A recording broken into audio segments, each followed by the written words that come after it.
Bem, isso aqui é mais uma conversa, na real, né?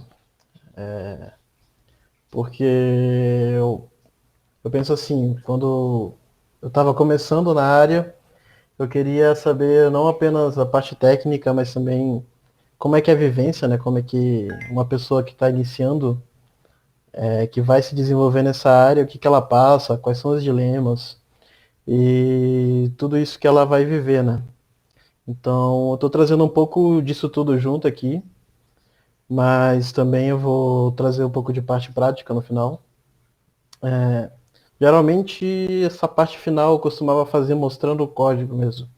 Mas por esse problema aí de ficar rodando a tela, que só dá para compartilhar uma tela por vez, eu acabei centralizando na apresentação.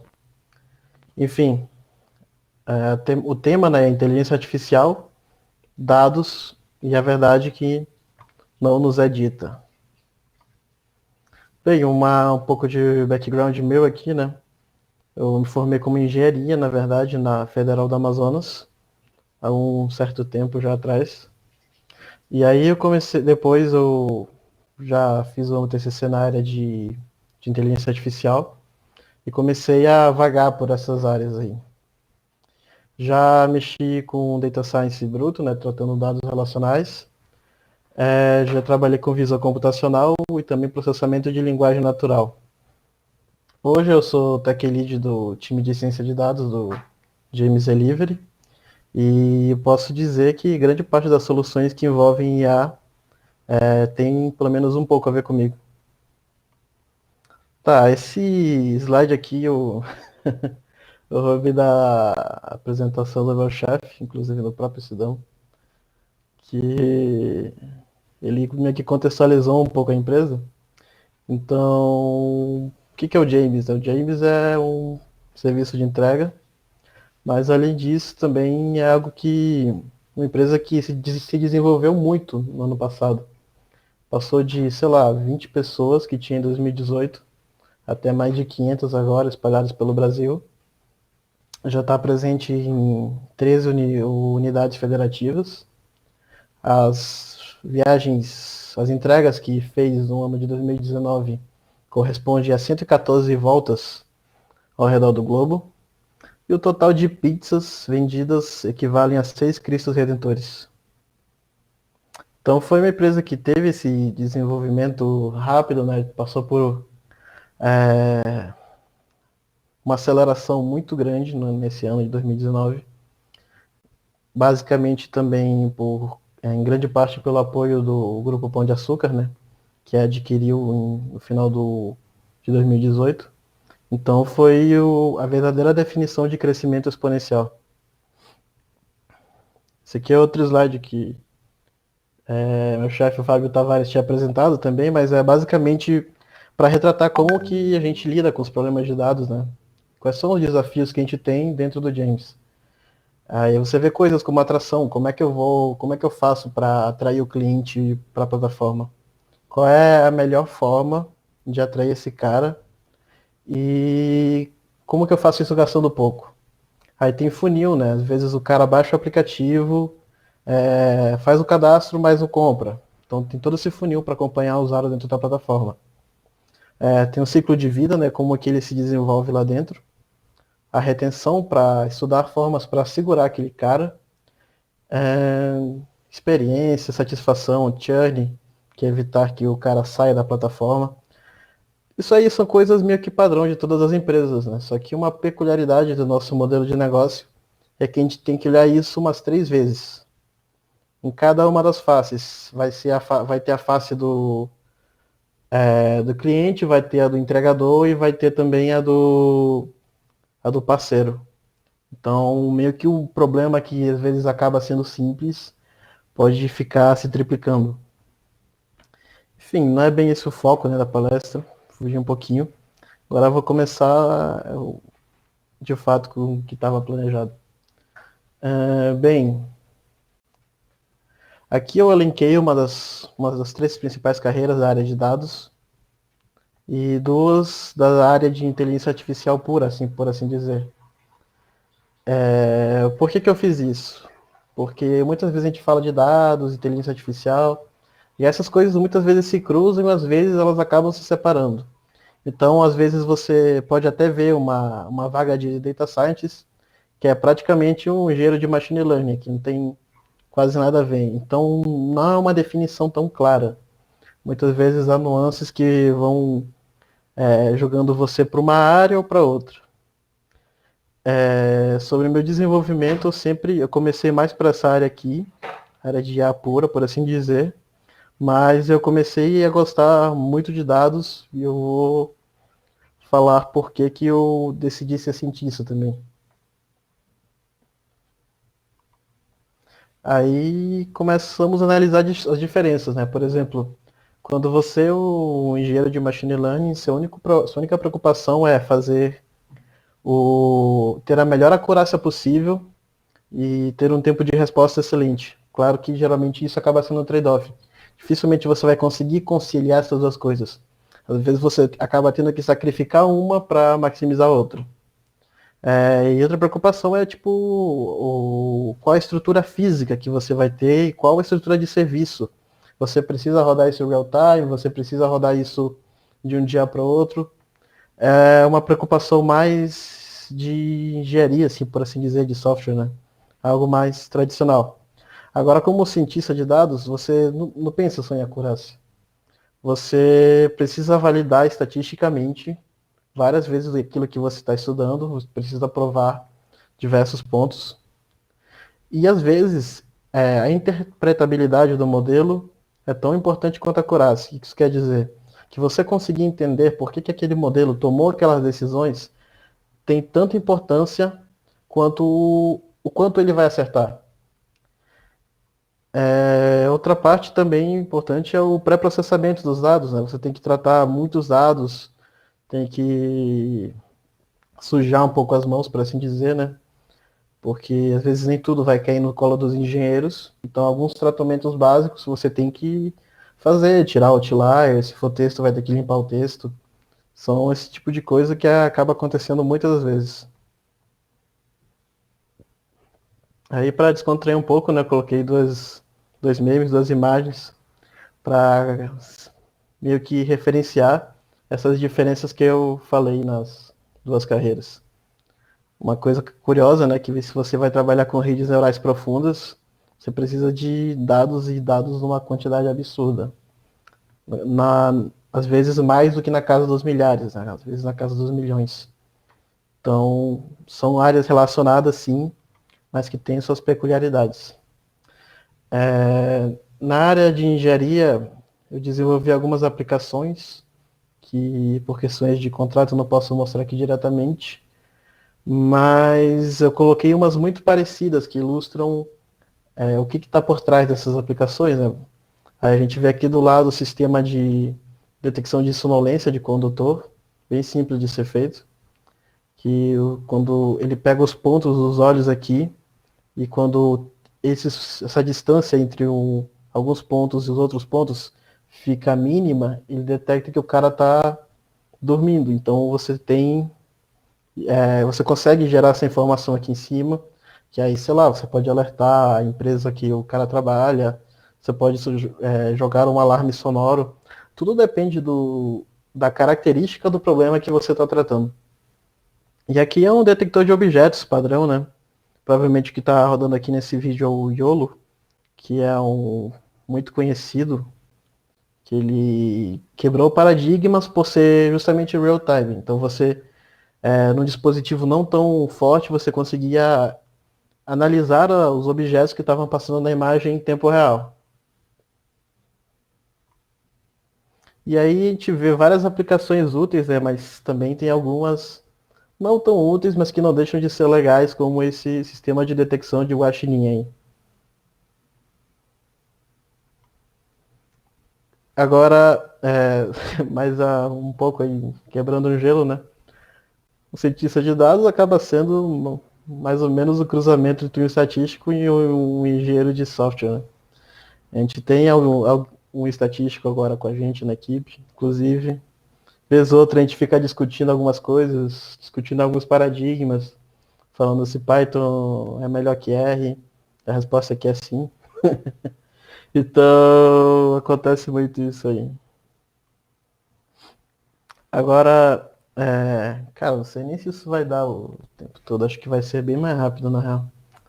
Enfim, o que me atraiu para a ciência de dados depois de ter conhecido todo esse outro universo? Foi a possibilidade de encontrar esses padrões ocultos que não são tão visíveis quando você pega e analisa pela primeira vez. E também foi a possibilidade de lidar com várias fontes. Às vezes você não tem um dado tabulado, mas você tem um texto, você tem outro tipo de conteúdo, e isso você pode tratar e combinando tudo isso, gerar insights por meio da programação, a matemática e a estatística. Aí, ilustrando isso que eu falei, né, eu peguei um case de um livro que eu gostei bastante aqui, que é Todo Mundo Mente, que ele cita um caso, né, que as mulheres alegaram fazer sexo protegido com preservativo numa frequência que resultaria em 1,1 bilhão de preservativos por ano. Os homens eles exageraram ainda mais esse número, falaram em algo em torno de 1,6 bilhão, quando na realidade, né, não vendemos nem 600 milhões de unidades de preservativos por ano. Então, ambos os grupos eles distorceram bastante a informação que é quando foram perguntados.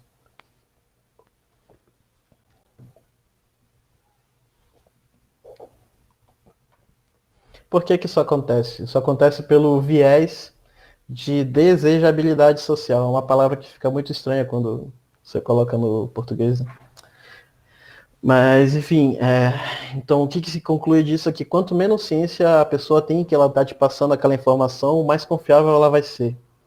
Aí por isso no tal livro lá do Todo Mundo Mente, o cara conclui, né, que o Google é uma excelente forma de informação porque é quase um confessionário secreto. Então você tratando as informações que vem dele, você consegue ter vários insights. Agora migrando isso para o mundo de negócio, né?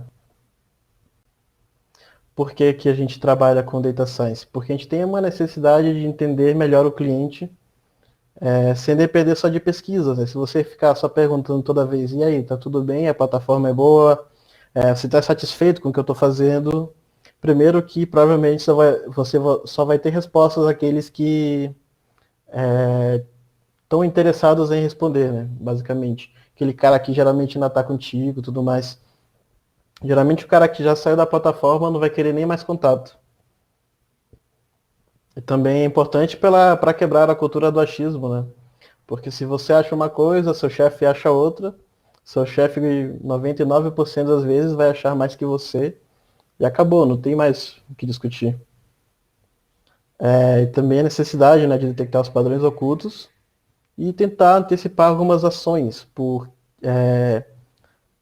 E aí eu faço comentário, né? Muita gente fala que o analista de dados ele trabalha muito olhando o que já aconteceu e o cientista trabalha antecipando, trabalha prevendo. Isso aí é verdade a maior parte das vezes, mas nem em todas, tá? Depende de alguns casos. E aí tem uma situação do William Edwards Deming. Sem dados, você é só uma pessoa com uma opinião.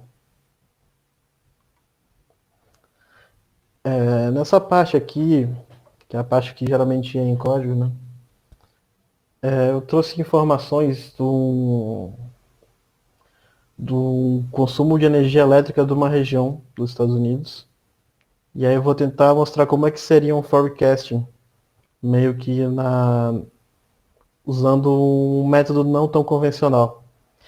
A estatística geralmente usa métodos mais tradicionais, né, com, por exemplo, aqueles que são univariáveis. Você vê um arima, um sarima, algo do tipo. E aqui, esse aqui, a abordagem aplicada foi um pouco diferente. Então, tá, o que a gente tem nesse dado, basicamente? A gente possui apenas informação do tempo, né, uma linha temporal, e aqui são a quantidade de energia que foi consumida. Acho que é quebrado até por... É menor que o dia essa unidade, na real. Tenho quase certeza, não lembro agora direito, mas é menor que o dia. Não sei se é 1 hora, horário, provavelmente.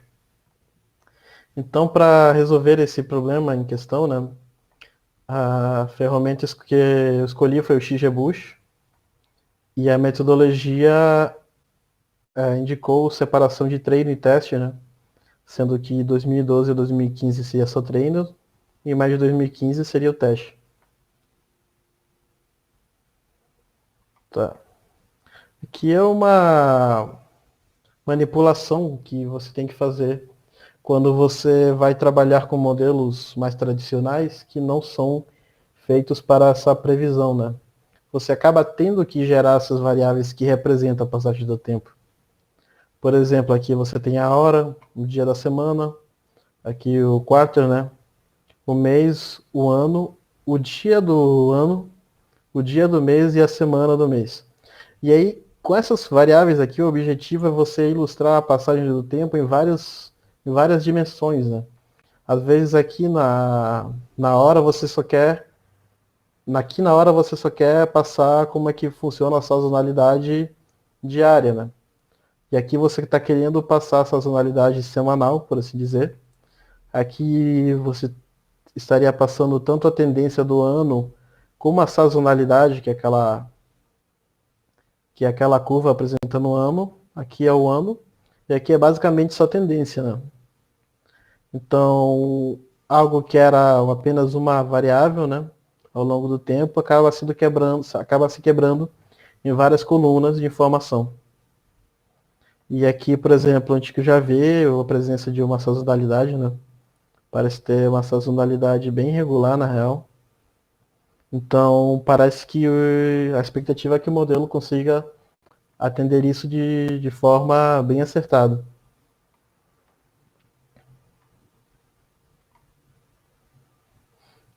Aqui é um print, né, do processo de treinamento, feito de uma forma bem simples. Não foi gasta tanta energia nisso aqui. Provavelmente existem parâmetros melhores. E aí é uma missão sua, né, procurar qual é o melhor parâmetro para lidar com o problema. Aqui a gente cria a classe, né, o objeto da regressão.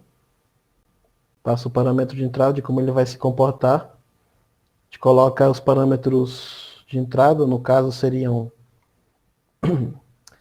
estes aqui, né? E o parâmetro de saída vai ser justamente o quanto que houve naquele momento de consumo de energia elétrica. Então, para isso, para ajudar o modelo a se guiar de quanto que ele tem que treinar, qual esforço que ele tem que gastar, a gente passa esse set aqui de validação, né? O primeiro vai ser o de treino, algo que o XGBoost já determina, que o primeiro seja o de treino, porque ele vai ficar dando um resultado aqui. E o outro vai ser o de validação. Então, quando a gente passa esse parâmetro aqui de early stopping, o que você está dizendo para ele é que se se esse erro aqui não cair em 50 rodadas, em 50 iterações, pare de treinar. Porque aí provavelmente estará havendo um overfitting, né? Que é algo que você quer combater. E então, é basicamente isso, né? O modelo usa essas duas curvas aqui, mas aqui ele usa para tomada de decisão de quando parar, justamente por quê? Porque ela não é o treino, então não influencia diretamente, né? Então você não vai ficar viciando o dado. E aí é um pouco da briga, né, para ajustar os hiperparâmetros, que às vezes você não sabe bem para onde você vai com o problema, né? Então, às vezes você pode fazer um grid search, pode usar cross-validation. São várias as possibilidades que você pode fazer para trabalhar com basicamente essa estrutura aqui. Você tem que tratar por fora e tentar achar os melhores parâmetros para resolver aquele problema. Aí é questão da interpretabilidade, né, que eu falei. Esse plot aqui, ele já vem junto com a library do XGBoost. É uma das características mais interessantes, inclusive, né, que pode fazer você optar às vezes por ele e não um modelo de regressão padrão com redes neurais, ou então um modelo comum, porque ele vai especificar, vai elencar cada um dos fatores que mais pesou para ele tomar a decisão. O XGBoost é basicamente um modelo como de um ensemble de árvore de decisão que é otimizado com um gradiente, né? Então ele tem as características de um modelo de árvore de decisão, mas ele tem uma eficiência bastante boa. Aí uma das características é justamente essa, que ele observa que qual parâmetro foi responsável por fazer ele meio que quebrar a árvore, assim, entre outras, com mais frequência, né? E vai dar um peso maior de importância para aquele parâmetro. Aqui, por exemplo, a gente vê que o dia do ano parece ter sido o principal parâmetro. Então, talvez a gente possa estar olhando para uma tendência, uma sazonalidade anual bem frequente. Aqui a hora do dia, né, que é pura sazonalidade, dificilmente vai indicar outra coisa. O ano, provavelmente para indicar a evolução, né, do consumo ao longo do ano. A semana daquele ano, uma tendência também, na maior parte das vezes. É o dia da semana, o dia do mês, e parece que o que teve menos peso é o quarto, né? Agora, você pode pensar até em tirar esse parâmetro aqui, já que ele não contribuiu quase para nada. Você pode tentar tirar esse, talvez tirar até o mês e ver o que acontece, se tá tudo ok ou não. Aqui é como você vai verificar se seu modelo está realmente performando da forma que se espera. É uma visualização, né? Não é só por um parâmetro frio, então dá para meio que ver na prática mesmo que está sendo realizado. Em azul é o valor real, aí ressaltando que a gente treinou até 2015, né? Então esse período aqui em azul, o modelo não viu, não tem ideia. Ele está apenas tentando estimar, parece que a sazonalidade ele está pegando bem aqui, né? Ele está errando alguns picos. Aí seria uma boa ideia você ir atrás de tentar entender por que ele está errando esses picos. Mas a parte de baixo parece que ele está pegando bem aqui os vales. E aí uma observação a mais, né? Você tem que trabalhar nessa linha investigativa aí. Tá, eu tô vendo que tem alguns dias parece que eu tô errando os picos de consumo. O que está acontecendo? Aí, por exemplo, como nós nos Estados Unidos, parece que a gente vê aqui um feriado, né? O 4 de julho é um dos principais feriados, se não o maior do, do país, né? Então provavelmente esse dia aqui tem uma peculiaridade diferente do que os outros dias. Aqui a gente vê também o dia de Natal, né? Com certeza teve um impacto também nessa mudança aqui.